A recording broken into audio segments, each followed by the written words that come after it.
A warm welcome to each and everyone. Good evening. With a new team set of office bearers of VRSI, to our respected President, Dr. Vishali Gupta, and to our Scientific Committee Chairman, Dr. Mudit Tyagi, and all the executive members and the office bearers, our Secretary, Dr. Gopal Krishnan Ji, on behalf of everyone, I give you a warm welcome to the Retina Uncoded, the first VRSI surgical rounds being conducted by the new term of the office bearers of VRSI. So the topic which me and Dr. Mudit Tyagi decided was it should be something on the macular holes, and we have kept it as decoding the macular holes. It's a very interestingly drafted session by Dr. Mudit and myself, where we have our esteemed guest faculty today, Dr. Hassan Mortada. He needs no introduction, from the University of Cairo. We welcome you, Dr. Hassan. Thank you for accepting to be with us here today for the first surgical grand rounds of the VRSI Thank you 2026. for the invitation and the opportunity. It's really a pleasure. Thank you. So he'll be Thank you. speaking on vitrectomy and ILM peeling for the myopic macular holes. And after that, we have our discussants here with us today. Professor Dr. Dhanashri Ratra, welcome, madam. Dr. Rupak Thank Kanti you. Biswas, welcome, sir. And myself and Dr. Mudit Tyagi will be moderating this session. And we have our Vice Counsel here today, Dr. Vishal Agarwal from Jaipur, Dr. Anirudh Maiti from West Bengal, and then we have Dr. Shashank Rai Gupta from Delhi. So we have our expert panel and the Vice Counsel, and we'll be throwing in a lot of questions, crisp answers by the panelist and the Vice Counsel. So let's have a lot of discussion, and let's try to bring out most of the problem-solving questions, how we can face it so that most of our vitreoretinal surgeons can do it on day-to-day basis. So we have three presenters here today with us, Dr. Polomi Roy, Dr. Jasmeet Kaur, and Dr. Shadma Iqbal. So without wasting much time, let's go to our guest talk today for the first 15 minutes of the part, and then we go on to the discussions. 3 cases will be presented. Each will be of around 5 to 6 minutes of presentation, followed by 5 to 6 minutes of discussion. So let's hear from our invited guest faculty, Dr. Hassan Mortada. Over to you, sir. Okay, thank you.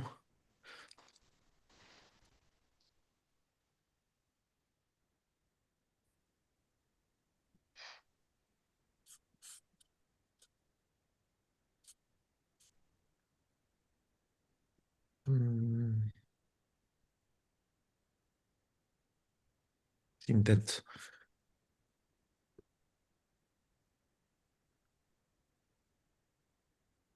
I don't know what happened.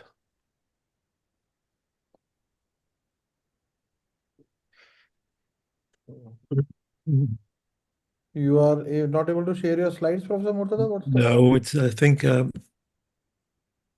is something wrong. No. You want to share the screen, the share button there in the green? Yes, but it is not working. I don't know why. Sai, I hope there are no Let me. these things for sharing. No? You have kept it open for the It's present. open, it's open, doctor. It's open. It's open. So, Dr. Hassan, do you want to leave it and rejoin again? Yes, yes, please. Yeah, maybe you can pop up Because and rejoin. I don't know what happened. I was preparing. I have You my can log screen out and ready, re-log in, then I think the problem might be solved. Yeah. Yeah. So until then, can we go with the first case presentation to save the time? Dr. Mudit, is that okay? Let us just probably, if possible, give Professor Mortada 2 minutes. He can log off and log in again. Okay, we'll give some time, 1 or 2 minutes. Dr. Hassan, you want to log out and log in again? Okay. Yeah, it's here. We got it.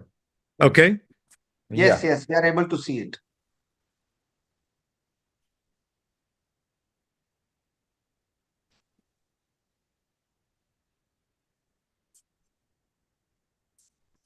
Yes, sir. Okay. Yeah. Continue go to ahead. share. Stop. Yeah. Continue to share. Okay. Yeah, we are able to Okay. see it. Please go ahead, sir. Okay, thank you. Well, I'm speaking about the ILM surgical technique in macular holes, but I cannot speak about myopic macular holes without discussing myopic traction maculopathy as the general entity. Well, to look into the myopic traction maculopathy, it has three clinical entities: myopic macular hole without retinal detachment, macular hole with retinal detachment, and myopic foveoschisis. Certain forces are acting on the myopic posterior pole, including inward traction forces producing anteroposterior and tangential traction.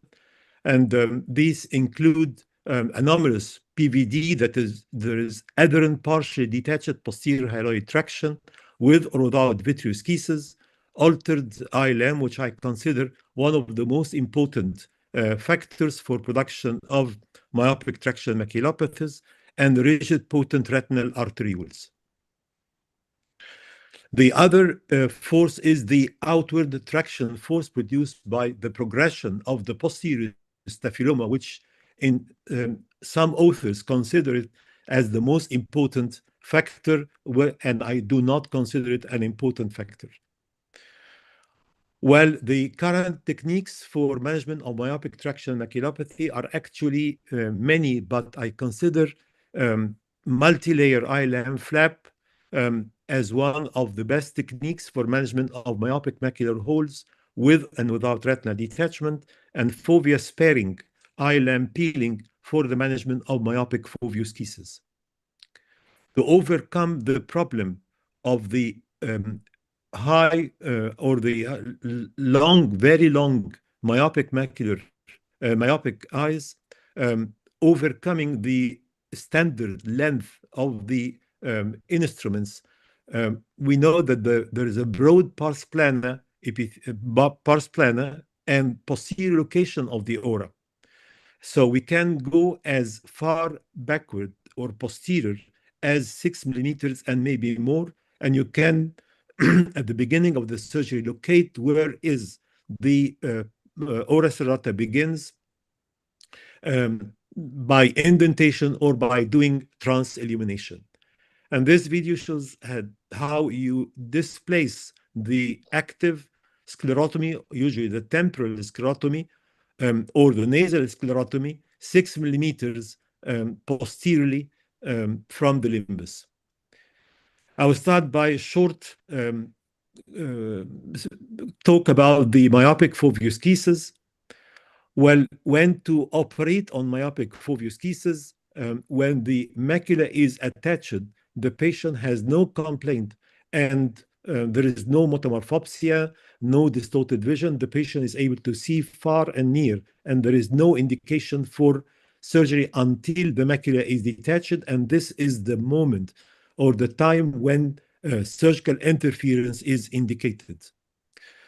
Progression of the posterior staphyloma also produces no symptoms as long as the photoreceptors are attached. But once the photoreceptors are detached, the patient starts to complain, and this is the time when you have to interfere.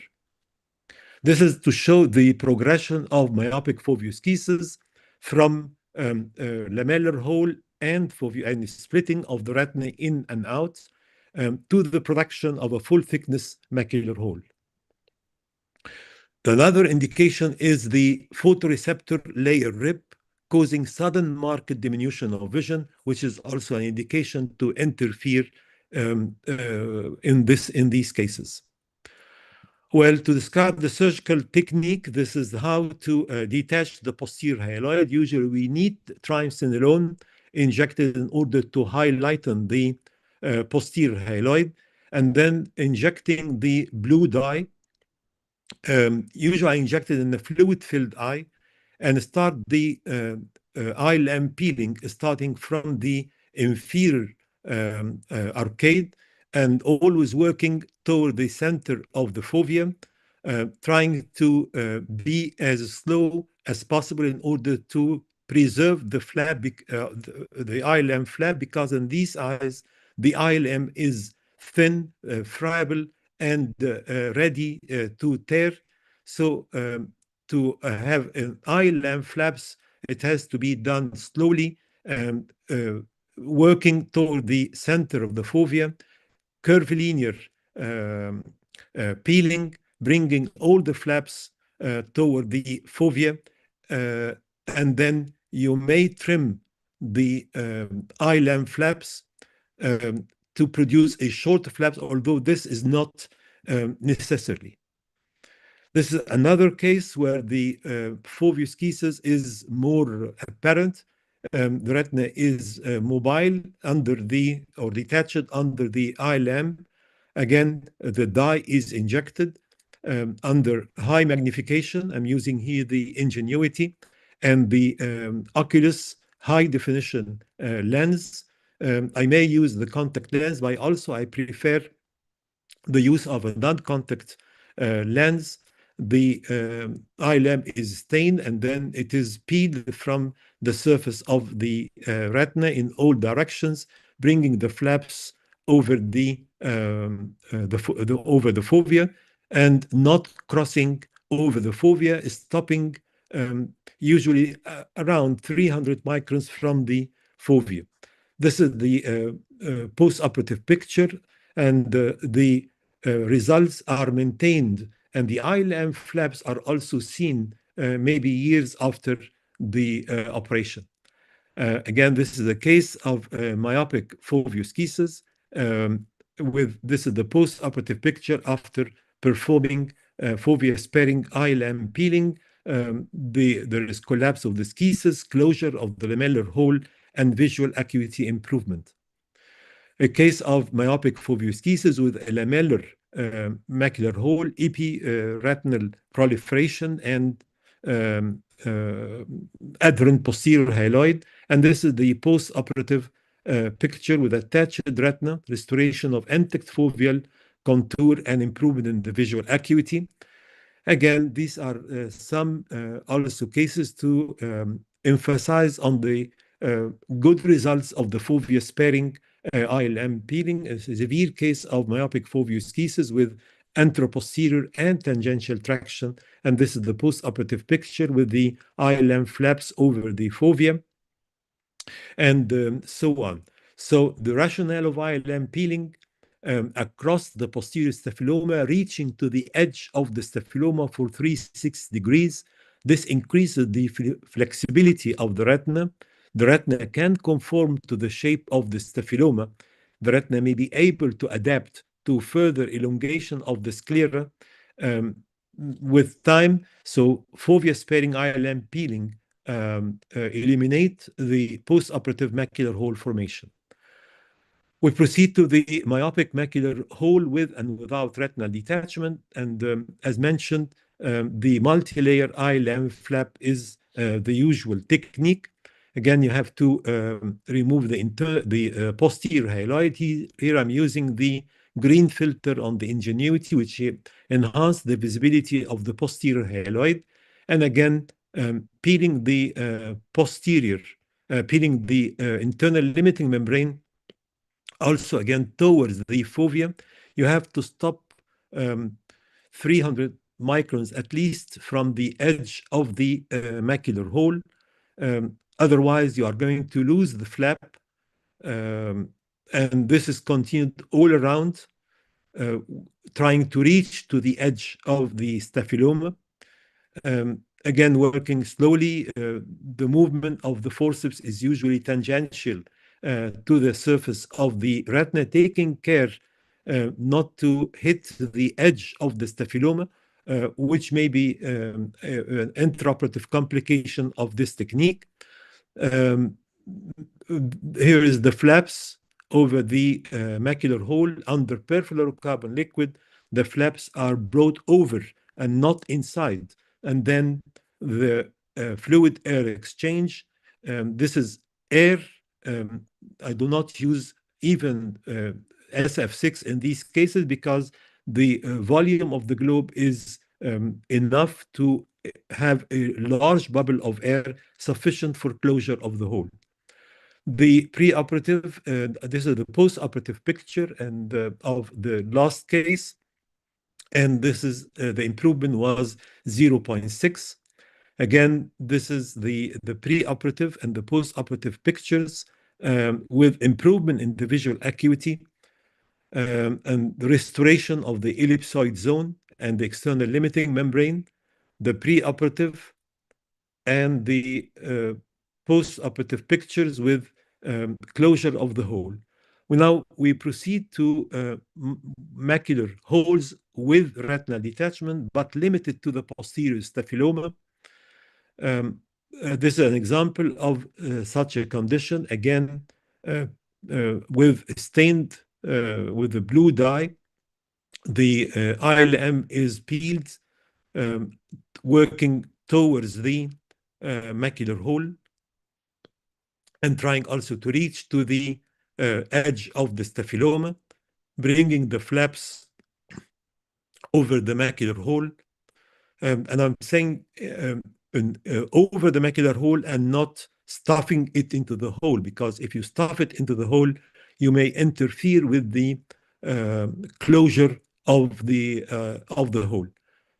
So removing this rigid eye lamp from all around and using it to cover the macular hole is successful in achieving a high success rate in these cases. This is the same case and the post-operative pictures with the hole closed and the eye lamp flaps over the hole. Again, a case of a detachment, macular hole detachment limited to the posterior staphyloma. The posterior hyaloid is detached. The dye is injected in a fluid-filled eye. Usually, I use a cool dye. It is put in the fridge for some time to cool it so as to enhance the dye to come over the surface of the retina. I do not inject it under air. And I may augment the dye if I feel that the stain is becoming not enough to have a good view of the internal limiting membrane. So my advice here is never to grasp the internal limiting membrane unless you can see it well. The flaps are brought over the hole, and I extend the eye lamp peeling to the edge of the staphyloma in order to free the underlying retina completely from the rigid eye lamp, and then direct fluid air exchange. This is the post-operative picture. The hole is closed with improvement in the visual acuity. And this is 5 months post-operative. The vision improved to 0.6. And again, restoration of the ellipsoid zone and the ELM. If the detachment extends to the periphery, again, the posterior hyaloid should be removed completely, taking care of the attachment of the posterior hyaloid to the paravascular retina in these cases. And if one do not take care, you may induce iatrogenic retinal breaks. So the posterior hyaloid, highlighted by triamcinolone, is peeled to the posterior border of the vitreous base. And then it is removed, and then you inject the dye and start the peeling. Usually I try to peel with the retina detached before injecting perfluorocarbon, because if you inject perfluorocarbon early, you may lose the contrast because of the atrophic choroid behind the retina, as in this case, but I have already stained the internal limiting membrane. You may do restaining or augmenting the stain by injecting the dye in between the bubble of perfluorocarbon and the retina, and then working again bringing the flaps from all directions toward the macular hole and placing the flaps over the macular hole as in the previous cases. And then in this case, I used SF6 because the detachment was extending to the periphery. I do not like to use silicone oil unless obliged in myopic eyes because these eyes are potentially glucomatous and you may end up with glucomatous optic atrophy.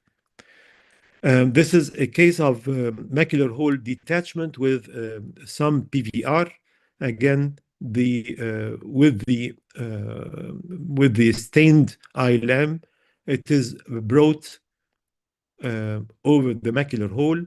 This is better here to work under perfluorocarbon liquid after proper staining of the eye lamp.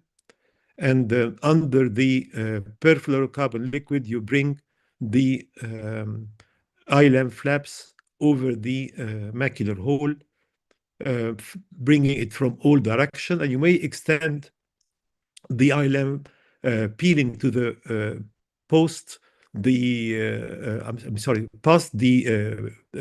arcades in order to remove the epiretinal membranes together with the eye lamp. Here extending the and again to the area where there are some proliferation. This is a recurrent case of macular hole retinal detachment following scleral buckle done 5 years earlier. This is the posterior hyaloid, and you can, in these cases, common to see vitreous cases, and you have to stain several times until you have the internal limiting membrane. Because if you peel only the posterior hyaloid, this is the epiretinal membrane, this is not the eye lamp, this is epiretinal membrane, or the posterior adherent posterior hyaloid, and we'll see the actual eye lamp after restaining. Then this is the eye lamp. It is known by its texture. It is not friable, and again, it is brought over the macular hole and extending the peeling to the edge of the posterior staphyloma. Then perfluorocarbon liquid is injected. The flaps are brought over the macular hole, and then drainage was performed through a small retinotomy and performing a direct perfluorocarbon silicon exchange. This is the post-operative picture with the hole closed and improvement in the visual acuity. Again, another case. So this is a modified eye lamp inverted flap, which I call it the envelope technique, as if you are folding an envelope. And another key factor for the success of the operation is to peel to the edge of the staphyloma. There are some controversial issues. The first, that some claim that very good results can also be obtained with eye lamp peel and remove, and then gas tamponade. But if you look into the results in eye lamp flaps, the success rate, I mean closure of the hole and flattening of the retina, can be achieved in 94%, and in some cases up to 100%.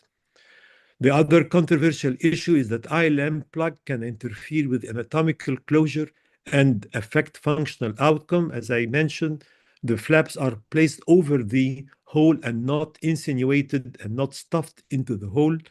And you can see that the hole is closed with restoration of the outer retina.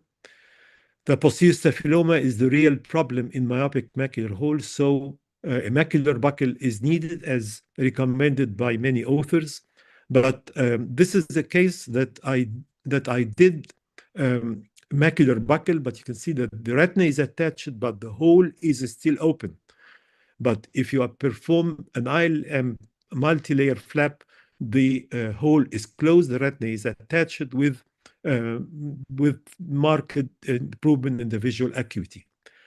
So, in a nutshell, in symptomatic myopic foveal cases, posterior hyaloid ILM peeling across the posterior staphyloma, sparing the fovea, is associated with excellent anatomical and functional results, and it may eliminate the risk of post-operative macular hole formation. In these cases, you may not need a tamponade, or you may use air. In myopic macular hole with and without retinal detachment, multi-layer eye-lamp flap is associated with almost 100% attachment and closure rates. I usually use air, sometimes SF6, and rarely silicone oil, and macular buckle is rarely needed. Thank you for your attention. Thank you. Thank you so much, Dr. Hassan Motada. That was really a wonderful presentation. Thank If you. you can stop the screen share. Yes, I'm So, trying to do this. yeah.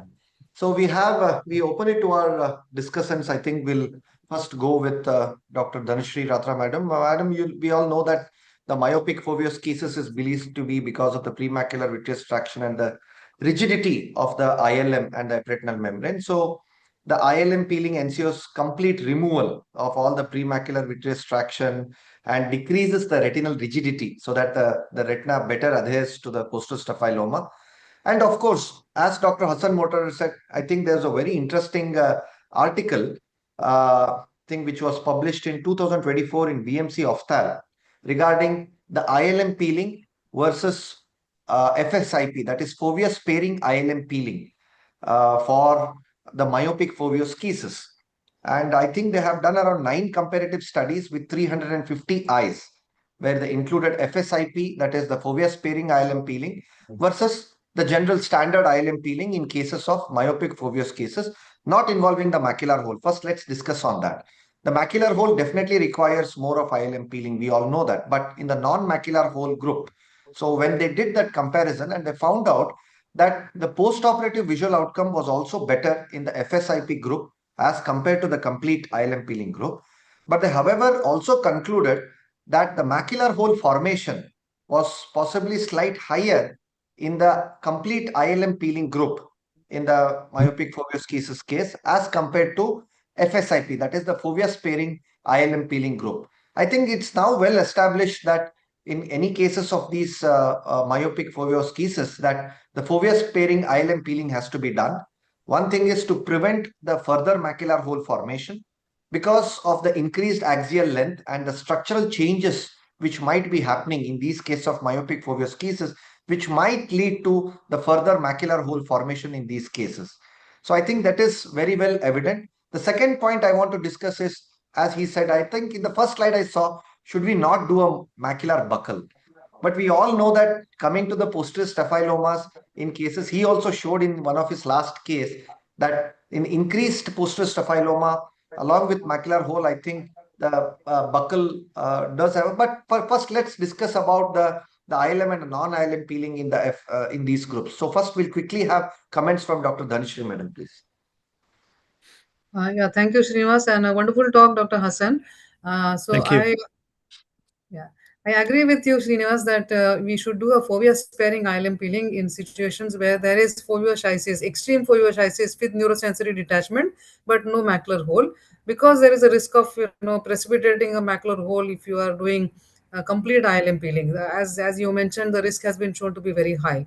And my another my my this thing is my misgiving is that sometimes after ILM peeling, I have my experience is that this myopic schisis where the retina is stretched so much and very shitic retina, after we do ILM peeling and gas, there is a there is a thinning of the retina, there is a pronounced thinning of the retina, and sometimes the visual recovery also may be affected. I think Dr. Hassan's the cases did not show much of thinning of the retina, but I don't know, I wanted to ask Dr. Hassan, what is your experience? Do you see a thinning of the retina after ILM peeling in myopic foveoschisis? And is there any, do you feel that there is an increase in the myopic atrophy after the surgery?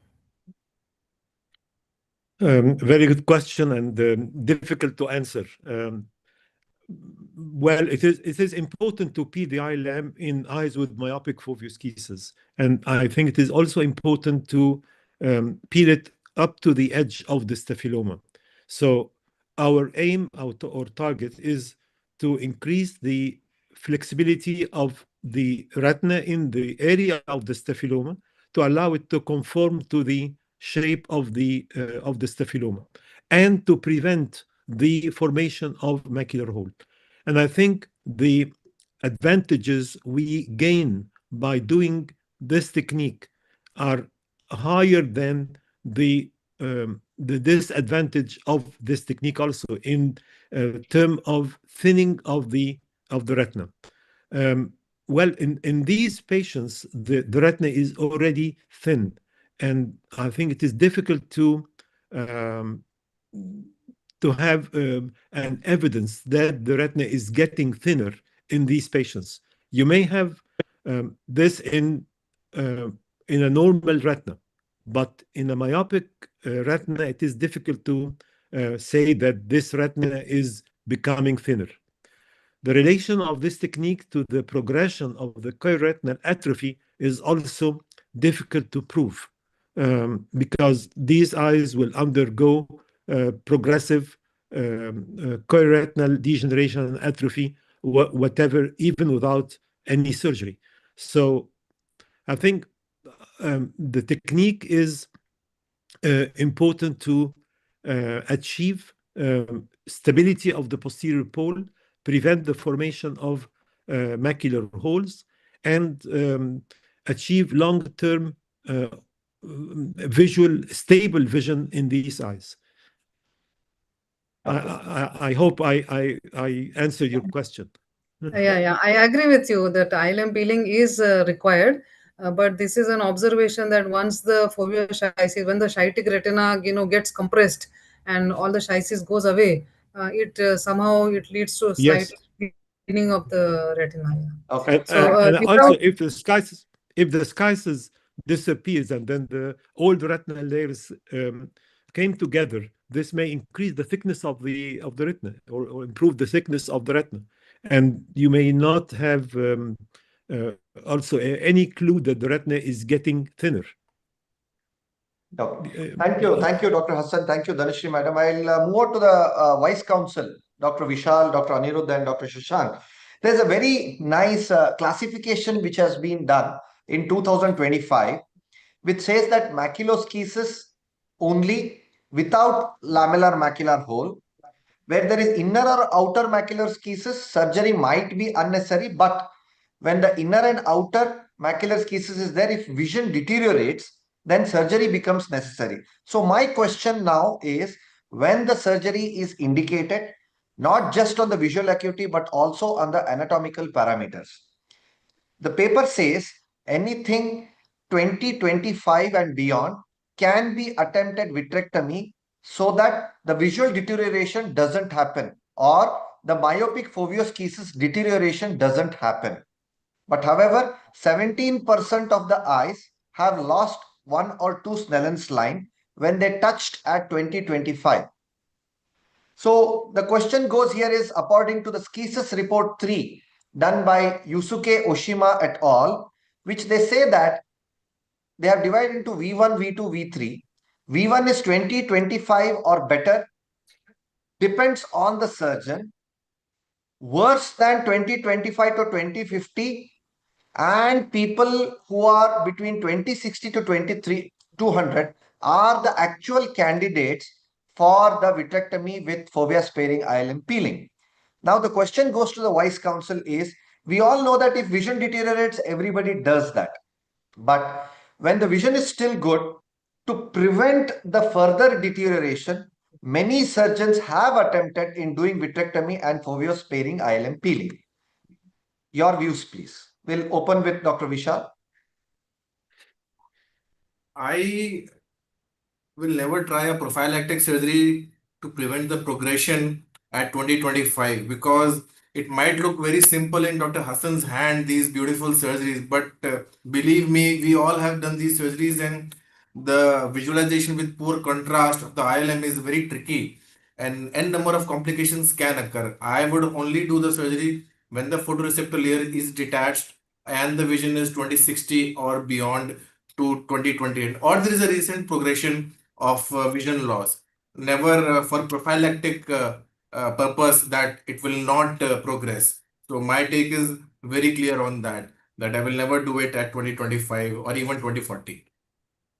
Dr. Anirudh and Dr. Shashank, quickly. Yeah, I will agree with Dr. Vishal. Generally, what we do, we periodically follow this patient. We see the OCTs and we see there is a deterioration anatomically. And the most important part is if the vision is dropping down, then only we will touch this patient. Otherwise, I think observation is the best way to go ahead. Now, why we touch this point is I got it. 84% of the patient did not have deterioration of the vision when they were intervened early. So it was only the 16% of the patients who reported out of 193 eyes. So that is significant amount of eyes which they have taken into the study. And when they have found out that almost 160 eyes have no progression and they have done good in the 2025 to 2040 stage, that is where the controversy and the debate comes whether to touch it or not to touch it. Yeah, I got your point, but as Vishal mentioned, You want to be there is lot of time. conservative. But did they mention what percentage without intervention progressed?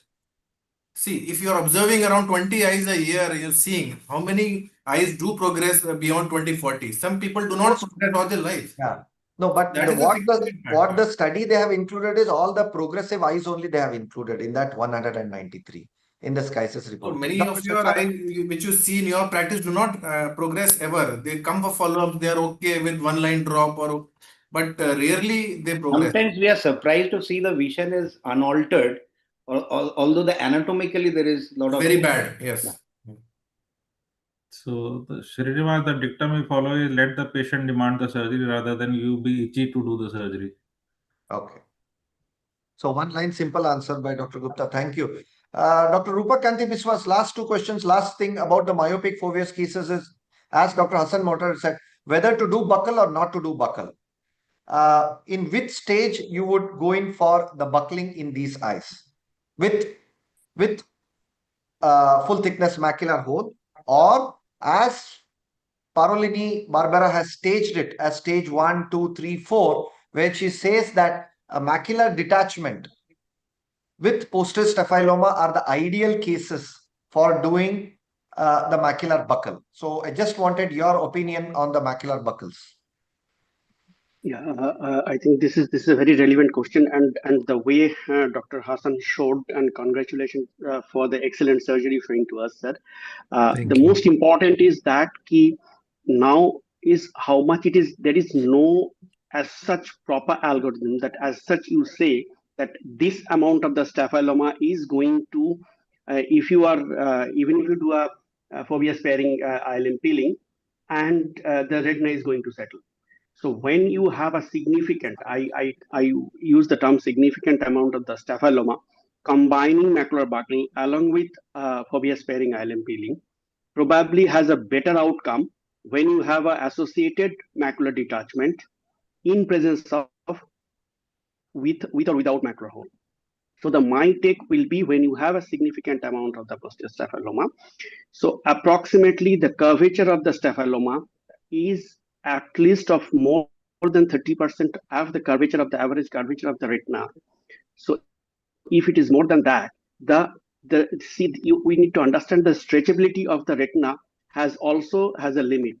So if we are not able to cope up with that stretchability, probably that is not going to stay. And even in presence of fovea sparing ILM peeling, then once the retina tend to fall back, there is a chance of development of the macular hole formation. But yes, with foveal sparing macular sparing ILM peeling, the chance of anatomical integrity, and thus as because the fovea is maintaining the anatomical integrity, the visual outcome is better if even in presence of macular only by fovea sparing ILM peeling, if the retina settles well with the sclera. Okay, thank you. Vice Counsel, please. Dr. Shashank, Dr. Anirudh, Dr. Vishal, your views on the macular buckles. Yeah. We had a good discussion this year, and Dr. Hassan Murtada was a part of the panel. We discussed myopic macular holes and this. So there is a Japanese speaker. He also was of the opinion that macular atrophy happens only in 10% of the cases where the buckle is really required. So 90% of the cases you don't really require the macular buckling, and 90% of the cases do well just by ILM peeling, as Dr. Murtada has beautifully shown in his videos. So, irrespective of any stages of myopic foveus cases, whether it is foveal detachment along with macular hole or no macular hole, so any of the stages you say that macular buckle is not really Yes, required. yes, and there is no criteria to predict which one will go to atrophy. Dr. Vishal, Dr. Anirudh? In my experience, I've been doing the same technique as Dr. Hassan showed for the past 10 years, and Srinivas, we have discussed the same thing, and I had rarely, as he showed the stats, almost 100% closure in all the cases, unless there is a secondary complication like a RD. But if the surgery goes uneventful and if you find a good amount of flap, it really fails. So why go for macular buckle? Dr. Anirudh, any other point you want to add? No, nothing. I think Vishal and Shashank. I think SN is also has done a lot of macular buckles. Dhanashri, madam, quick points from you. Yes, but I am not a fan of macular buckle. Pradeep has done a lot of macular buckles, and as Dr. Shashank mentioned, I feel that the macular buckle may increase the speed of myopic, atrophy because of the pushing of the sclera which occurs. So possibly, and when we have also the technique is very difficult to perform. So you require some expertise in doing a macular buckle. So whereas an ILM peeling is an easier technique. I mean, of course, relatively, I am speaking, it's not very easy, but relatively easy. And it gives very good results as Dr. Shashank also mentioned. More than 90% of patients, they do settle well with ILM peeling. So Okay. my first choice would be ILM peeling. Sure. Dr. Mudit, you want to add anything? No, nothing. I was just about to actually be the devil's advocate here and tell that it's like 7:45. I think it's time for us to move on to the next case. We have had a very amazing discussion and some very nice points.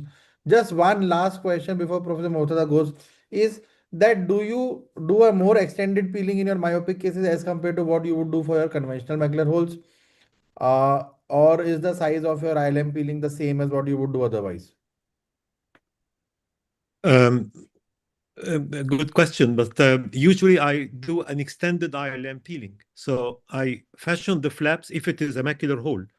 I fashion the flaps and secure the flaps over the macular hole, and then I extend the peeling to the edge of the staphyloma.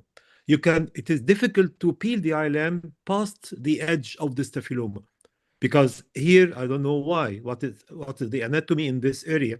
But usually it is very difficult to peel the ILM past the line of the staphyloma. But it is important to reach the edge of the staphyloma as far as possible. So it doesn't matter whether it is a foveus cases or a macular hole. Usually I do an extended ILM peeling, at least reaching to the arcades and to the edge of the staphyloma on the temporal side. So this is the rationale, and I have to respect this rationale. Okay. Thank you, Dr. There was Hassan. one last question to Dr. Hassan, then we can proceed to the case, if you permit. Sure. Please. Sir, in your vast experience, you showed all these surgeries where the flap comes out easily and it looks so beautiful. In your vast experience, have you encountered cases where despite multiple stainings, despite a good hyaloid dissection, you could not visualize the membrane because of the poor contrast, and there was no flap to be fashioned, and you had to resort to other options like a amniotic membrane, like a retinal autograft? Have you experienced those cases also, or you have found ILM with that amount of ILM which could be inverted in all your cases? Well, the higher the myopia and the more the chorioretinal atrophy at the posterior pole, the more difficult is the ILM peeling. But you have to try stain and restain. And now on the Ingenuity head-up surgery, there is what the new version, the 1.5 software. There is the blue boost, which I have been using it. And I tried to prepare a video with the blue boost, but really there was no time. but it makes a difference. So Yeah. you can have a much better view of the internal limiting membrane. And I think with the use of the Blue Boost, our need for a macular buckle will be less. The chance of not being able to peel the internal limiting membrane will be less. And I think another important point regarding the macular buckle is the availability of the macular buckle. Yeah. So yeah, the availability. So you have to you have to keep the patient with his macula detached and with the hole till you get the macular buckle, the buckle suitable to the axial length of the eye, the shape of the posterior staphyloma. So I think if we have an ideal macular buckle that is readily available, then we can speak about the macular buckle. But if we do not have, I totally agree my with view. Yeah. Dr. Hassan, is because there is a challenge. I did around 2 cases with a macular buckle, that is the AGL Parolinis buckle. In the axial length, which are more than 30 millimeter with a large posterior staphyloma, in those cases, I chose to do it. We had wonderful anatomical results, no doubt, with the macular buckle cases where we did, but less experience. Only 2 cases, but good endo illumination, because the AGL buckle comes with the illuminator, where you can insert that illuminator along the course of that, so you can see where it is placed. So that is one point. But the only thing is, it is slight expensive. It cost around 85 to 90,000 rupees. And then it has to be customized, that based on the axial length, you have to send them. Yes. It takes 4 weeks for it to come to India. I don't know how is it in the Cairo there, but for us, it takes around 4 weeks. And that's the only now available, apart from doing lot of modifications, what Indians have done for the macular buckles. But this is what is readily available, but there are challenges for it. As Dr. Hassan said, Yes. I totally agree with this point. Yeah.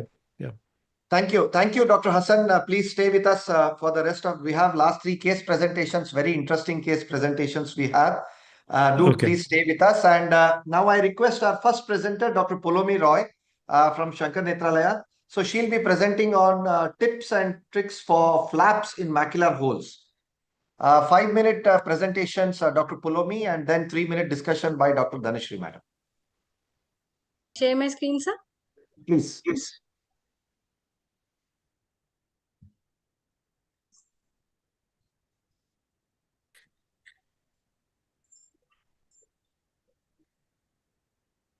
So today I'll be presenting on tips and tricks in macular hole.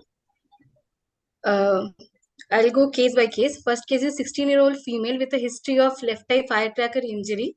Left eye was status post lens aspiration with IOL implant and trabeculectomy under general anesthesia. And she was diagnosed with left eye traumatic macular hole, for which she underwent vitrectomy with ILM-Peeling and SF6 gas tamponade under general anesthesia. So this is a small clip of the video. The patient had we had done vitrectomy with PVD induction with BB injection, dye injection. Here we are raising a temporal ILM flap, inverting it over the macular hole, and this is a temporal inverted ILM flap technique. This is the preoperative OCT at 6 weeks post-op. The diameter of the hole has reduced, but at 8 months post-op, the hole has closed completely with visual improvement to 624. Case 2 is a 10-year-old male with accidental injury to right eye with a plastic bottle and was diagnosed with a right eye traumatic macular hole. He underwent vitrectomy, viscoat-assisted inverted ILM flap, and SF6 gas tamponade under general anesthesia. Here we can see that the macular hole is a large one with RP atrophy. Here we are raising the ILM flap in a circular fashion around the macular hole. The rest of the ILM peeling is done. And we are injected viscoat, followed by careful fluid air exchange and gas tamponade.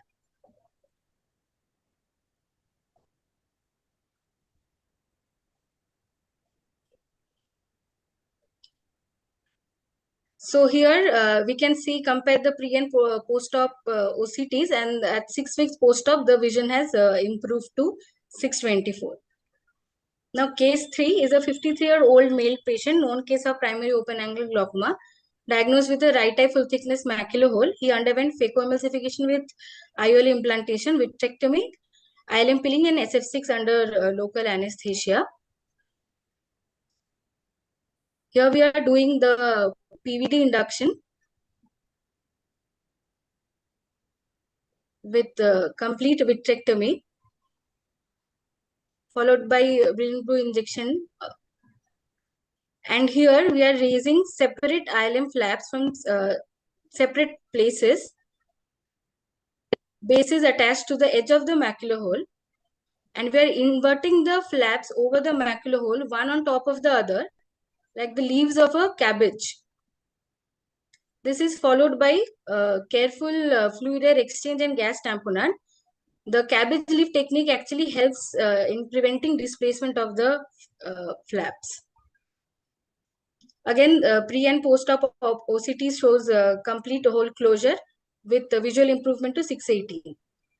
Now, last case is a 65-year-old female diagnosed with left eye full thickness macular hole, underwent vitrectomy, ILM peeling, SF6. Here we are using a shark skin forceps, which has teeth of dimension 10 into 10 into 5 microns, which are pointed towards the grasping edge, which helps in facilitates easy grasping of the ILM. Here we are doing complete vitrectomy, and we can see that the ILM is staining is a bit patchy. Here we are raising the flap with the help of a shark skin forceps. The ILM peeling is done in a circular fashion, and the flaps are kept at the edge of the macular hole. This is followed by fluid air exchange and gas tamponade. But in this case, at 6 weeks post-op, the hole did not close. So we had done repeat ILM peeling with SF6 injection, and the final visit, the hole had closed with the final visual acuity of 615. Thank you. Thank you, Pulomi. Wonderful videos. Thank you, Dhanashri madam. Quick comments from you, Dhanashri madam, then we'll go on to the discussion. You can stop the screen share, Dr. Pulomi. Yes, sir. So ILM peeling is, of course, now the go-to technique for almost all the macular holes, apart from the very small macular holes, and it is shown to be very effective. And there are different techniques have been shown by many people. So here we have shown 2-3 techniques. One was the temporal flap.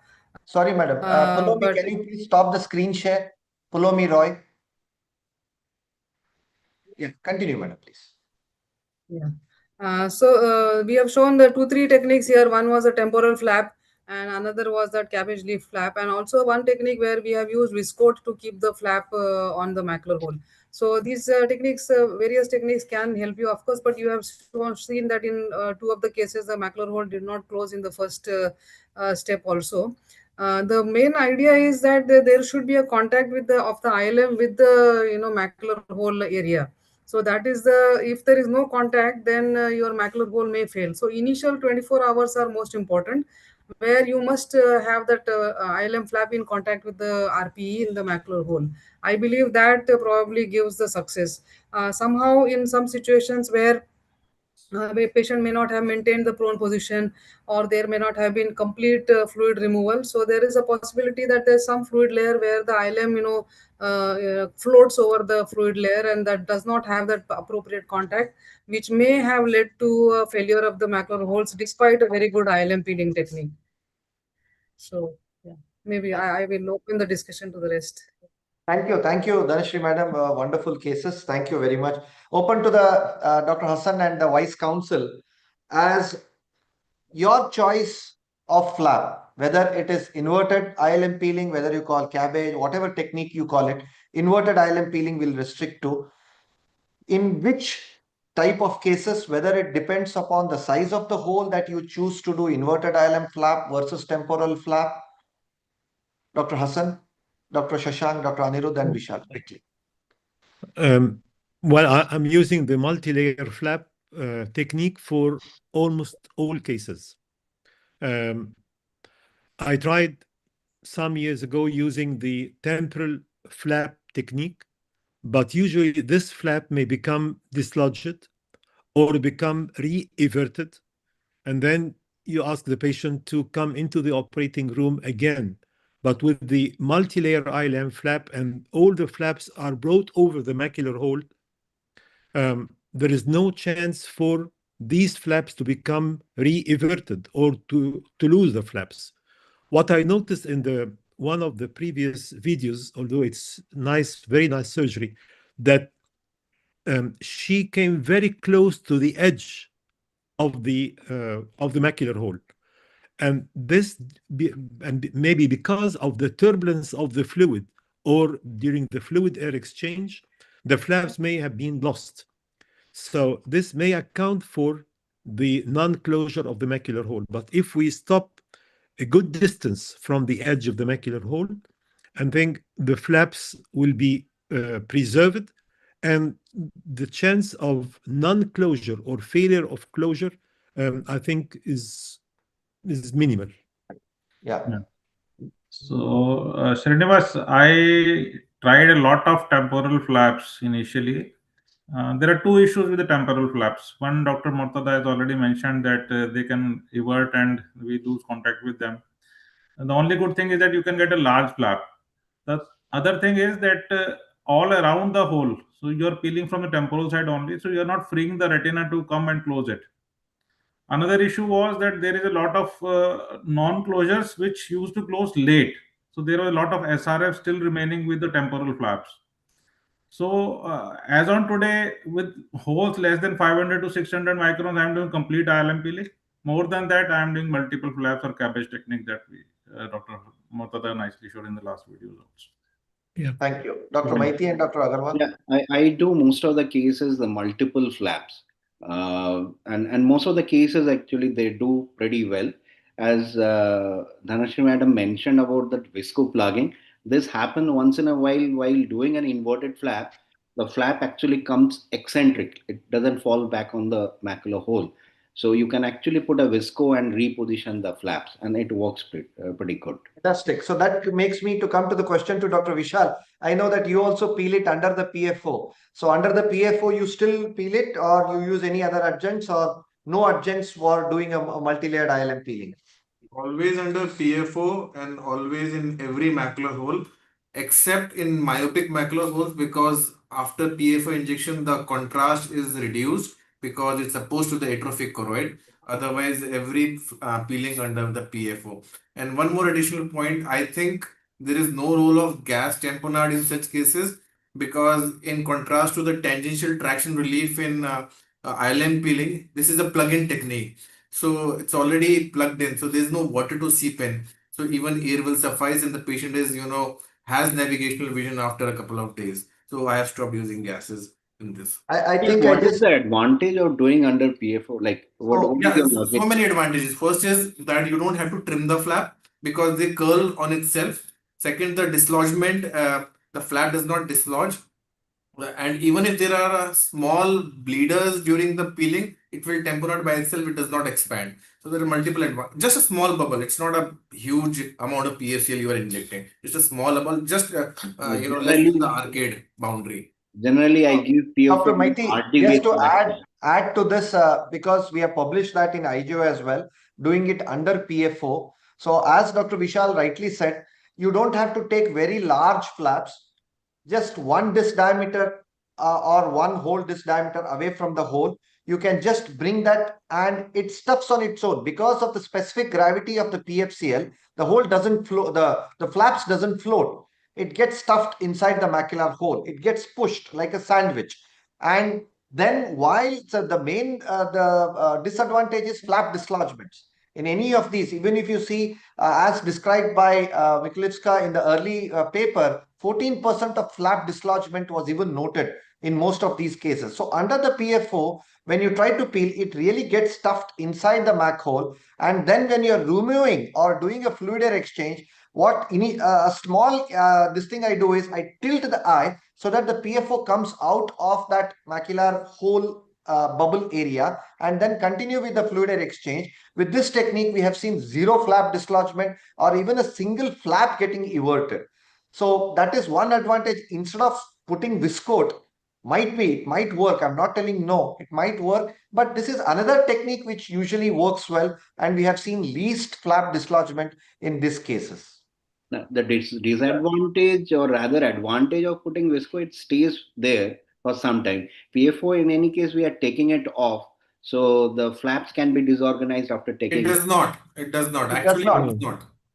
Because once it sits inside, and once you do a fluid air exchange, we haven't seen any flap dislodgement in most of our cases done under PFO. Dr. Rupak, sir, you want to add? Yeah, Dr. Srinivas, can I just add a very Please, quick please, sir. comment? Please. See, regarding the multi-layer technique versus the temporal flap. So if we consider the basic principle of macular surgery, why we are doing the ILM peeling is to relieve the tangential traction. So if we have only the temporal flap released, and if your nasal part is remaining, so there is an asymmetry between the traction relief is always remaining there. The chance of closure of the macular hole in these kind of cases, especially when you have a larger hole, when there is a tangential traction, is an important factor. So I will always go for this multiple layer technique. Regarding the PFO, yes, what Dr. Hassan immediately told that initially we do a small ring which we keep it surrounding the macular hole, and rest of the part you do a larger size of. So concentric, there are two areas are there, and at the end of the after doing fluid air exchange, that small part you can just peel it slowly over that and put it over the flap over the macular hole. So even for this technique, you doesn't need anything as an extra PF or anything else. Thank you, Rupak Dada. Thank you very much. I think most of the panelists and vice counsel agree with doing multi-layered ILM flap rather than the temporal. Dr. Mudit sir, point you want to add for temporal flap? At least one speaker wants to add for temporal flap. No, nothing. To be honest, I actually kind of agree with what Dr. Shashank was also saying and with what the rest of the panel says. So, yep. Okay, thank you. So we'll move on to the last two cases. I introduce now Dr. Jasmeet Kaus. Can you please start your screen share? So she's working as a VR consultant at Sharpsight Eye Hospital in Patna and Ranchi. So she'll be presenting on the autologous grafts for macular holes, and discussants Dr. Rupak Kanti Biswas sir. 5 minutes, Dr. Jasmeet. Good evening, everyone. Today I'll be speaking on the autologous grafts for macular hole. Autologous retinal transplant is a promising surgical technique for the cases which have refractive holes or chronic macular holes that fail the standard ILM peeling surgery techniques. The indications being large macular hole more than 500 microns, chronic holes more than 6 to 12 months, recurrent holes after a failed vitrectomy, myopic macular holes with poor prognosis, and holes without remaining ILM for flap techniques. So the standard ILM peeling, as we've already discussed, which involves staining the ILM, and then we do ILM peeling arcuate to arcuate, followed by a thorough fluid air exchange, followed by the tamponade. But in few cases, the pre and the post-operative results are not satisfactory. This is the case in which we had a failed macular hole surgery. Another case I'd like to discuss here, again, a large refractory hole in which we did a conventional ILM inverse technique, where we had peeled the ILM arcuate to arcuate, and then we did a ILM inverse technique, and we tucked in the ILM and we did a fluid air exchange followed by the C3F8 tamponade. So the post-operative results in this, although there was a closure of the macular hole, but there was a macular scar which was more apparent here rather than the neural tissues.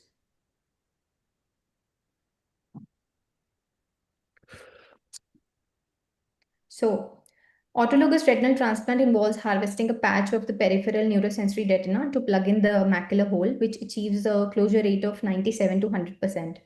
So here's a small video in which we'll be seeing that we use a retinal refine, which is placed perpendicularly over the retina, and a vertical cut is made. We use a torque moment, and with one hand we are using to hold the retinal autograft, and with the other we are just gently using a scissor to cut it. We usually take a larger size of the retinal graft and place it over the macular hole.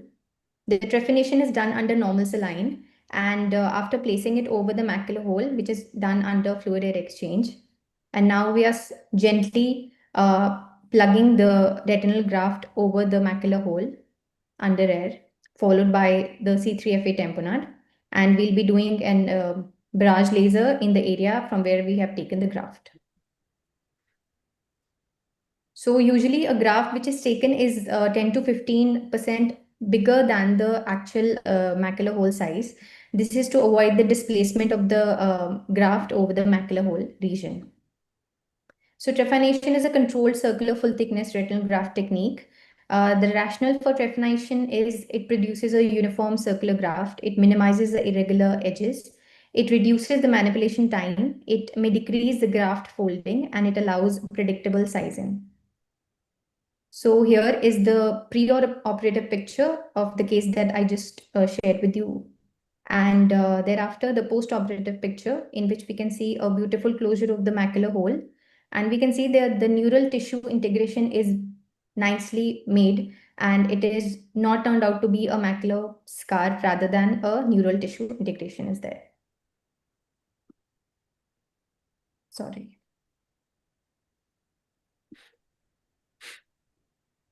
So the graft acts as a biological scaffold which promotes the tissue integration, the glial proliferation, and the structural closure. So here is a multifocal ERG that we done for the patients. This is a normal multifocal ERG. Next up is the multifocal ERG for a patient who had underwent and conventional ILM peeling. We can see there is a 10 to 15% spike in this. Next up is the multifocal ERG for a patient who had gone for replugging. And this one is the multifocal ERG for the patient who had undergone retinal transplant. So here is a comparative analysis of the normal with the repeeling and plugging, the classic peeling, and the grafting.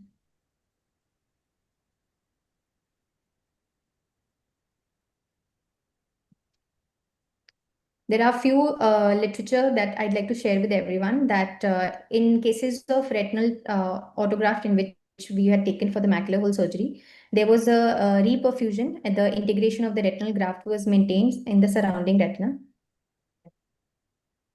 Another case study in which there was a closure of the macular hole and the beautiful integration of the edge within the surrounding retina.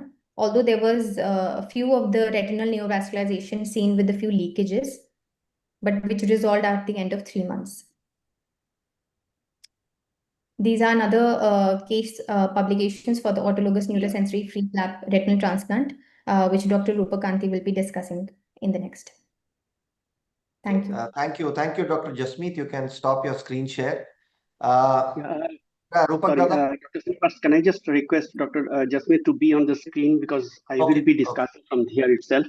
So yeah, I think she has presented it quite well. So whenever you have see the indication for doing that autologous retinal grafting, there are 4-5 indications. One is persistent macular hole or the failed macular hole, large macular hole, and number 3 is recurrent macular hole. Recurrent is when it reopens, persistent when it is failed, and large macular hole, obviously the size is more than 400, 500, what we take is. And majority of the cases when you have especially traumatic macular hole, when you have a 800,000 millimeter, 1,000 micron size, so which is very difficult to, by doing simple ILM peeling, to bring them together. Yes, there is a possibility of other techniques like, macular massage or a macular, creating a perimacular RD, which I think Dr. Srinivas is going to show that technique. But whenever you have a significant tissue loss, that can only be replaced when you have a autologous retinal sensory graft. Now, yes, the sensitivity of that retinal neurosensory retina cannot be same as the macular one, but still it is a retinal tissue. Now, let me show you that how Dr. Jasmeet has shown very clearly that the OCT and OCTA and fluorescein angiography, even after 6 months, has shown very clearly the integration of the graft tissue with the host tissue. Now here in this study, can you go to the next slide? Yeah, in this slide, there is a clear-cut indication that microperimetry has showed there is a significant improvement of the decibel, which was, average is 4 decibel, which compared to the 0 to 1 decibel, but going up to almost like 12 decibel in case of sensitivity. And there are significant, in this group, there are few cases who had a 2-line improvement. So the definite documentation with that the central ring is also actually the microperimetry shows there is an improved sensitivity. And this is a systematic review meta-analysis of almost near about 322 eyes, next slide, of a 19 article putting together. They have shown an overall success closure rate of 94%, which is significantly high anatomical success rate, with average visual acuity improvement of 0.45 logMAR, and with only incidence of overall complication is less than 15%, which is quite acceptable with this meta-analysis report. So over a given option, I think in this kind of refractory cases, large cases, where this is a good choice in any point of time. And regarding the trepanation, obviously that gives you a much more precise size of the graft, which is more important in case of when you are planning for doing a surgery for this. Thank you, Rupak Dada. Before I open it to the Vice Counsel and Dr. Hassan, I think I totally agree with Dr. Rupakanti Biswas. It is a promising procedure. We have done 22 cases where we have shown type 1 closure 100%. 62.5% of the cases have shown improved visual acuity. 37.5% of the cases showed maintained the same vision, but we did not see the decline. So the new theory which has come into in these cases is something called as ectopic synaptogenesis, where the bipolar axons are getting connected, and that is how the vision is getting improved, is the new theory which has been proposed in cases of these neurosensory graft. So I might be biased in this discussion because I myself do a lot of neurosensory grafts. So, but let's hear from the Vice Counsel, because this is a kind of open debate and the forum where we have to discuss about the pros and cons as well. I see Dr. Gupta giving a good smile. But before we come to him, we'll go to Dr. Hassan Mortada. Sir, is this your also in the failed macular hole? Is this also considered as the choice? Yes, I have done several cases of autologous retinal transplant. Only when there is no ILM, the ILM has been removed in a previous operation, or I failed to peel the internal limiting membrane or fashion retinal ILM flaps. So I may, especially in myopic eyes, but as long as there is an ILM flap, I use it, even if it is a free flap. So I prefer to use a free flap ILM than doing an ART. The results of ART for closure of the hole is good, because you are plugging the hole, so it is closed on table. I do not have the trefine, so I'm using the scissors, just creating a bleb, and then cutting the flap and drag it under perfluorocarbon liquid and put it on the macular hole. And usually I do fluid direct perfluorocarbon silicone exchange. I do not like to use gas with an ART because it may become dislodged, and I have seen cases when it is dislodged.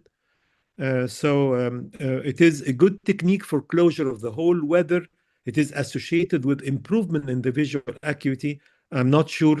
I'm confident to say that, because we are using it in really bad cases, because the large macular holes, no ILM flaps, traumatic macular holes with atrophic RPE. So it is difficult to judge whether it is associated with improvement in the visual acuity or not. And I think this needs a multi-center study because of the variety of the cases, the poor visual prognosis from the beginning. So we may not have true results of how this technique improved the visual acuity. Great. Thank you, Dr. Hassan. Yes, Dr. Shashank, sir, please. Srinivas, I was just going to tell you that we have learned retinal guard from Dr. Hassan Murtada over a period of years, and he has the maximum experience of all of us. And he has hit the nail on the head. Actually, he has told everything that yes, the closure rates are good. According to studies, also the closure rate is 67 to 100%. But the vision improvement in your cases, I'm surprised that you have got such a good results. But overall, if you see the results are not good. I have done a couple of cases before AMG, but now since we are not having discussion on AMG in this session, I think AMG, after we got the AMG and we did a lot of AMG result supersedes the result of retinal grafts. And a couple of cases that has been shown in this like case study, I would not have done retinal graft. In those cases, I would have done different techniques, which would have given us much better result than retinal grafting. Okay. Dr. Maiti, sir, your views? Yeah, I generally don't do it. Free flap is my choice. And most of the, actually, as Shashank has mentioned, that there is closer anatomical, the functional is not that encouraging. So I would like to ask Rupak, that, like in your case series, what was the visual improvement following this graft? Yeah, we have almost near about more than 50% cases have an improvement of at least one line or two line. Near about 40% is having maintained the vision, and around 10 to 10%, 10 to 12% has a decrease of vision. And what of which those complications do you have with this graft? Sometimes there's a shrinkage of graft or dislodgement, or rather, it goes underneath the retina. Those are, yes, so those are mainly for the, sorry. Okay. So, Maiti sir, to answer that, we don't see much of, because once it sticks, it is very much lighter, it sticks well. We don't see much of neurosensory graft dislodgement as compared to the ILM flap, because ILM flap are more lighter than the grafts. So they usually stick well. We don't see that much. One or two cases, yes, might be in the long, but there is shrinkage of the retinal tissue, because that's the that is what is. That's why you take 20%. Yeah, go ahead, Rupak. Yeah, 20% of the larger size of the graft, which you to fit into the hole. So that's how you just plug into it, and the rest of the part, when it shrinks, that takes care of the size. So it is an overlay with a slightly oversized, not plug fit in, like fit to plug, not like a little bit oversized. Just place it over. We have not seen that it shrinkage and there is deficiency. Even if it shrinks, but it is taken care of because of the slightly larger size of the graft. So that is just wanted to put. Dhanishri madam, because you also have done a lot of ARTs and autologous transplants. Yeah, so now that is my go-to technique for all these macular holes, which previously we would not have even touched, like very giant macular holes, very large macular holes, like 2,500 or even larger macular holes, or holes surrounded by RP atrophy with bad retinal detachment, with bad PVR, where we would have probably not done anything in the previously. But now I am confident that with this ART we can attempt to close these macular holes, and there are successful results in these scenarios also. And the visual improvement, I feel it is better in ART as compared to a free ILM or an amniotic graft. So I would definitely go for ART. Great. Thank you, madam. Thanks for your views, Vishal. I have a sizable experience in ARTs and ham and free flaps. Of course, in surgeries where the primary surgery has failed and there is no ILM flap. For me, free flaps, after that ham, and after that ART works in terms of functional success.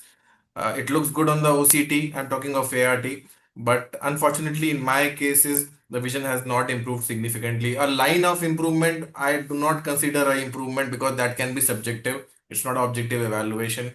And as you said, ectopic synaptogenesis is a fancy jargon to me, which hardly translate into my real world practice. So for me, no. I will do it for the closure of the hole, but unfortunately, it does not translate into vision gain. That is my personal take. Okay, so that is Dr. Vishal's perspective. Thank you, Dr. Vishal. Mudit sir, your last comments, please. No, I think we have already summed up pretty well. I think for me also, AR flaps are probably the last resort in cases which are not responding, like what Dr. Vishal said for me. So we did a study where we actually checked whether just a simple fluid gas exchange works for a lot of these failed macular holes. And we found to our surprise that 60% of cases, if you just check if your ILM is adequately peeled and do a FG work. So it's like FGE followed or autologous flaps followed by amniotic membrane and finally the flaps over here. So that's how it is, like what Dr. Vishal said. They do work in terms of the fact that the holes do close, but I really am impressed with the trefine that Rupak sir has made. It's real, it makes it very neat, very precise. And all of us, we have had some follow-ups of our cases over a long period of time, and the graphs do tend to shrink. So over a period of 3 to 4 years, you'll see some eccentric area which has been peripherally, which is now devoid of the tissue, but they do end up getting integrated. So we do need more long-term outcomes before we can be as confident in terms of its visual recovery. Thank you, Dr. Mudit, for those nice summarizing those points. So we have the last presenter of this webinar today. We have Dr. Shadma Iqbal, our final year fellow from Joshi Eye Institute. So she'll be presenting on another technique, apart from the various techniques described, is the macular detachment induction techniques for failed macular holes. Over to Dr. Shadma, please. Good evening, everyone. I'll be talking on macular detachment induction technique for failed macular holes.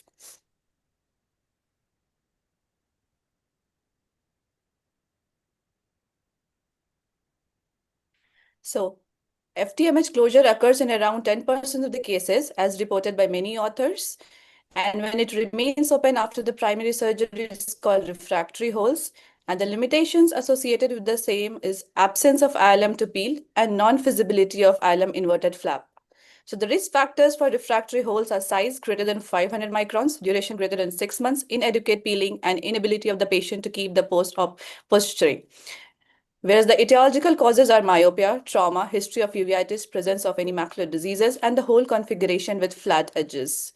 The various surgical options, as we all know, for refractory holes are autologous ILM-free flap transplantation, neurosensory graft, macular detachment induction, and human amniotic membrane graft. So the technique which we are going to discuss is macular detachment induction technique, which is proven beneficial in persistent or recurrent macular holes. So here we inject subretinally BSS in the perihole region to detach the edges of large macular holes from the RP. Let's go into the surgical video.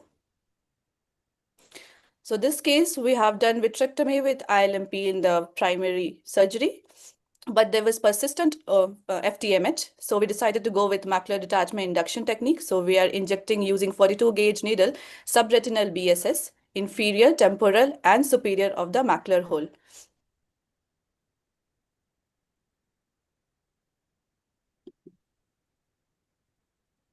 So basically, we are creating a bleb around the macular hole.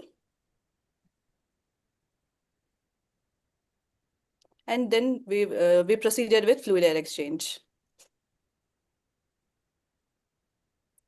This is the post-operative OCT where the patient improved from 136 to 6/36 with type 1 closure. This is the second case where there was persistent FTMH with MLD of 411. So we tried macular detachment induction with 42 gauge cannula, but there was atrophic retina. So it was not possible for us to get a proper bleb. But somehow we were successful in getting bleb inferior to the macular hole.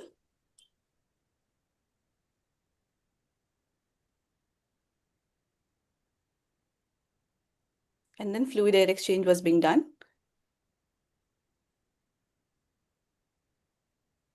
There was type 1 closure post-operatively with patient vision improved from 2/60 to 6/18.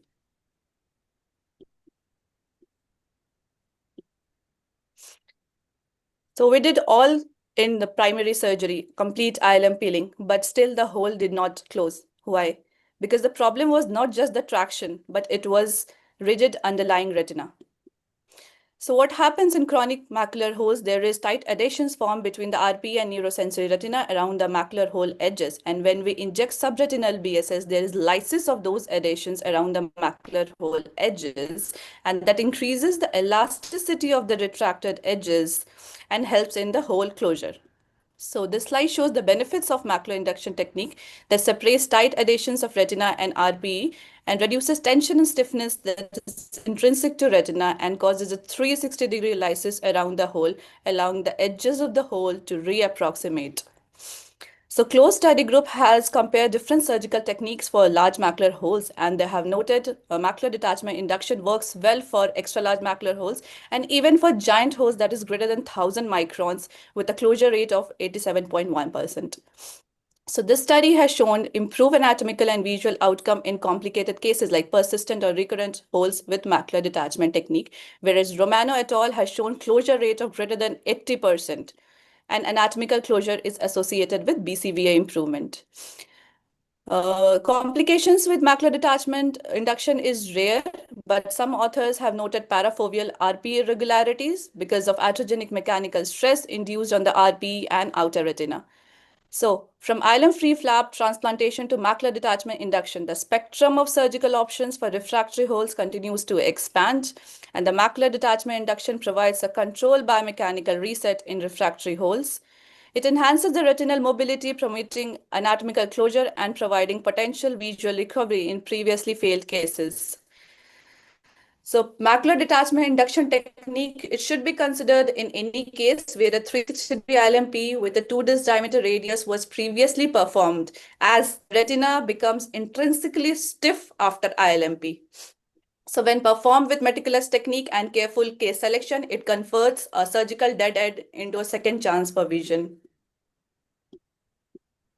Thank you.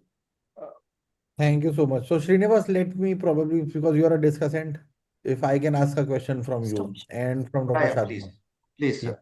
So where will you place this in the list of your treatment options? We have now in the last half an hour discussed from ILM peeling, first choice, yeah, definitely, or anywhere less than 400 microns would be my first choice. Simple ILM peeling, yeah, conventional ILM peeling is the one to go. So these all techniques comes only inverted yeah. ILM, So the frag, question here adjuncts. is, in your cases, no, we're not talking of your eyelid If peeling. So the ones where you have first failed holes. primary failed holes, in the primary failed hole, in the holes which have failed, Yeah, anywhere between 400 to 800 micron before going for ART, because it is slightly invasive technique. The yeah, macular detachment induction technique can be used even if the ILM flap or the transplantation fails.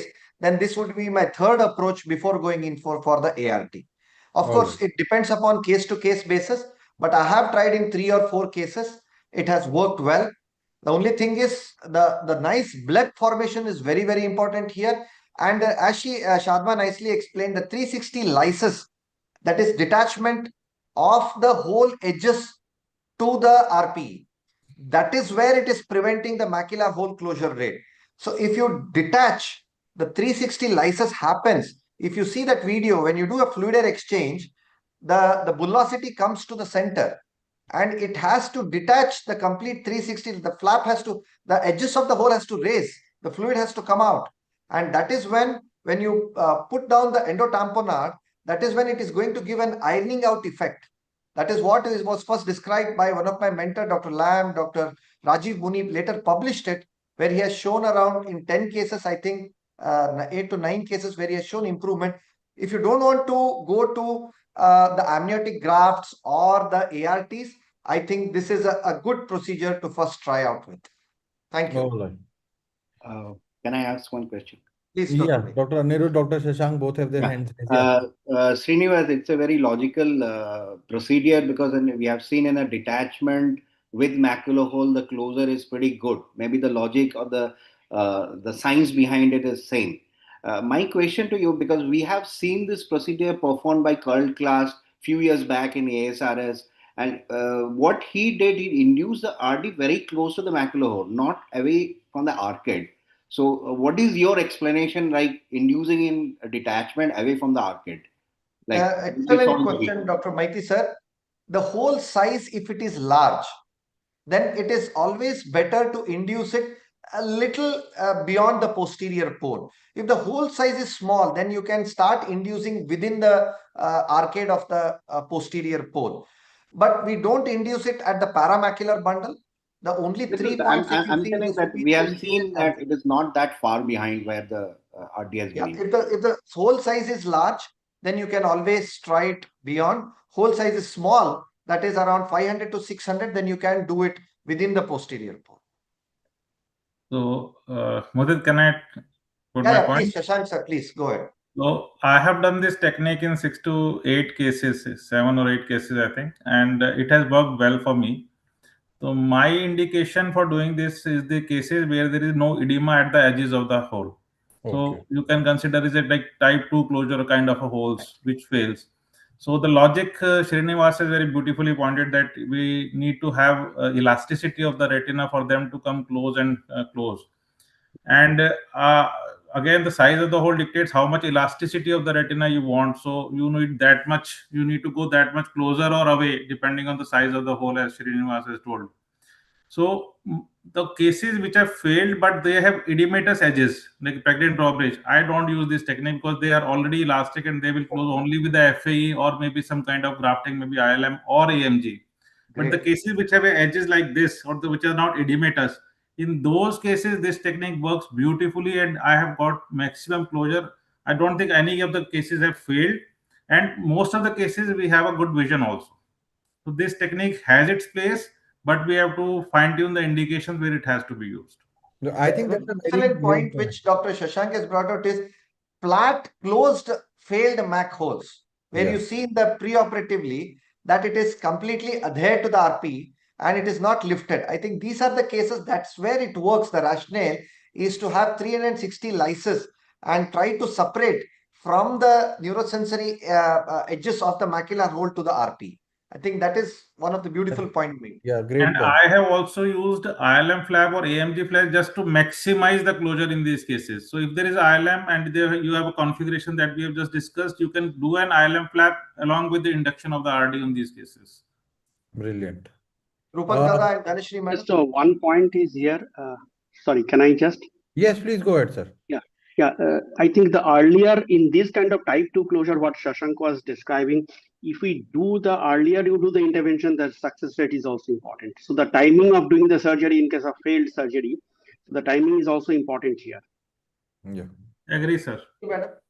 Ma'am, Yeah, I don't have any personal experience in this technique, but it does look promising, especially for the type 2 closure of failed holes that you are talking about, because that probably will help in mobilizing the macular edges. Because previously, I remember long back when ILM peeling was not in vogue, we used to actually mechanically pull the edges of the macular hole together to especially the large macular holes to make sure that it closes. So this works like that only, but of course it is a more refined technique where the macular hole edges are brought together by injecting under the hole.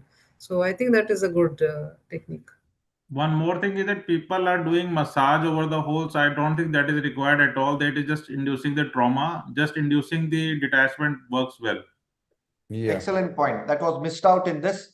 Thank you. I think anybody Another for autologous blood, because that was one, I think in the entire gamut of different types of macular, one left is the arcuate retinotomy. I'm sure that nobody does it.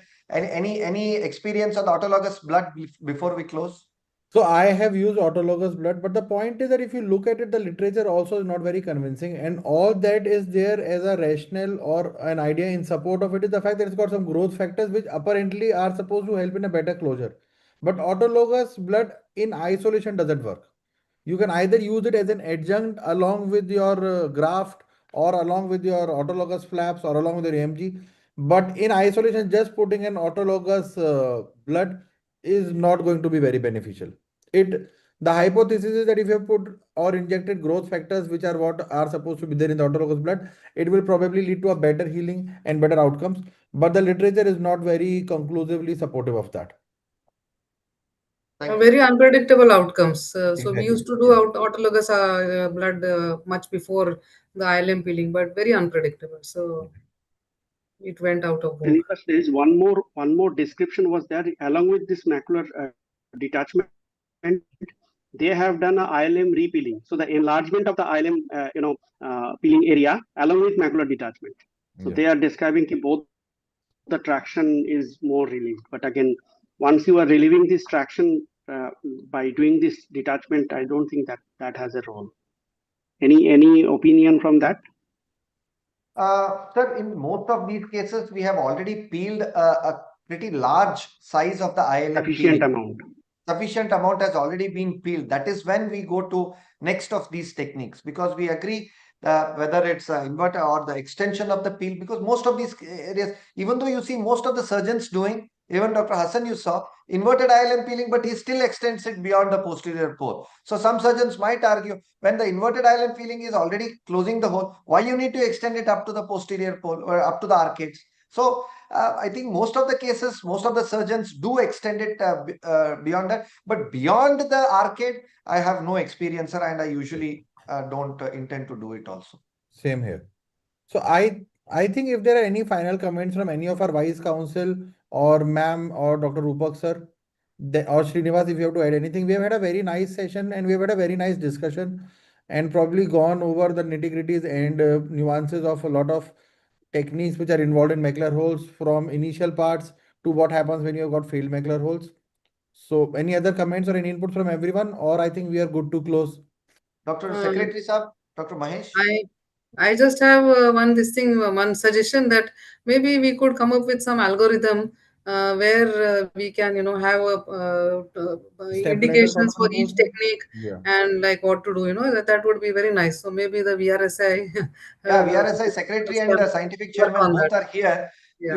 You should do a multi-center study and do an algorithm so that Come up with more an algorithm. institutions can participate, and India itself can have, and we can show to the world that yes, we do have a lot of studies than taking so much of reports from the Western or the Eastern literature. Very good point, Dhanashri madam. I request scientific chair and Mahesh to lead this from VRSI. Make different algorithms and include multiple organizations, so we can have a beautiful collection from our own nation. I can share my algorithm to Mudit. Yeah, sir, please do that and we'll take it forward. So I think we will wrap up. Thank you so much to all of our vice counsel, to all of our discussants, Dr. Dhanshri ma'am, Dr. Rupak sir, and Srinivas for sharing that case. Anirudh sir, Dr. Shashank sir, Vishal is left. Dr. Hasan Murtada for joining us. The entire team at VRSI and also the team at Numerotech, Sai, who has been here with us till now and for helping in facilitating it. And also a large thanks to all of our participants and panelists and those who will go on to see this webinar. These are now available over the VRSI website, so please feel free to go and check them whenever you feel like. So thank you so much for sharing your thoughts and knowledge, and let us all continue working together and taking things forward. Thanks once again. And most importantly, thanks to Srinivas for taking care of this entire webinar, coming up, helping me in preparing this plan and for taking this forward. Thank you so much. Thank you, Mudit sir, for this opportunity and the entire VRSI. Thank you, panelists, discussants, and the vice panel. Thank you, Mudit and Srinivas. Thanks a lot. All right. Thank you so much. Have a great day, everyone. Thank you. Thank you very much. Thank you. Thank you. Thank you. Thank you.